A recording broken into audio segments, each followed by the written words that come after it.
हमारे नुमाइंदे शौकत अली भरगड़ी की रिपोर्ट के मुताबिक चूही थाना हदूद में गांव लाल बख्श लोन में लड़की का ज़बरदस्ती रिश्ता लेने की कोशिश। इनकार पर लड़की राहिला लोन को अगवा की कोशिश। लड़की वालदा मसमात नज़ीरा लोन भाई Javed loan press club Juhi पहुंच गए। इस सिलसिले में मसमात नज़ीरा लोन बेटे जावेद लोन बेटी राहिला लोन के साथ प्रेस क्लब जूही में प्रेस कॉन्फ्रेंस करते हुए कहा कि गाँव लाल बख्श लोन के बासर लड़की राहिला का ज़बरदस्ती रिश्ता करने के इनकार पर हमारी लड़की को अगवा करने के लिए रोज़ाना लड़की को तंग करने लगे हैं। भेण खड़ी अगवा करे धमकियों ते रोज़ थोड़ी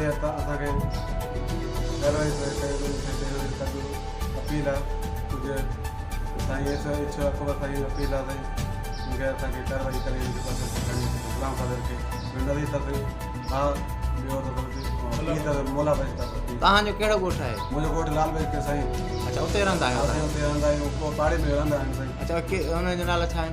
गुलाम कादर आहे हिकिड़ो बस नदी त नालो भाउ अथव नदी गुलाम कादर आहे। मूंखे भेण घोरी ॾे, मां तव्हां चयो त कोन ॾींदासीं, उहो चए थो दोरी ॾे असांखे ॾिनल आहे सौटनि खे ॾिनल आहे, उहो चए थो मूंखे ॾे।